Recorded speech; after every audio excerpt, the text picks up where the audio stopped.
యెషయా 49వ అధ్యాయం 8వ వచనం.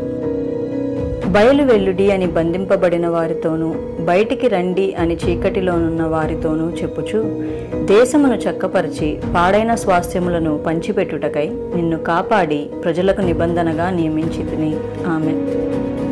Isaiah chapter 49 verse 8. I will preserve you and give you as a covenant to the people, to restore the earth, to cause them to inherit the desolate heritages, that you may say to the prisoners, Go forth, to those who are in darkness, show yourselves. They shall feed along the roads, and their pasture shall be on all desolate heights. Amen. Prayer request to susan@gmail.com. We will pray for you. Like, share, subscribe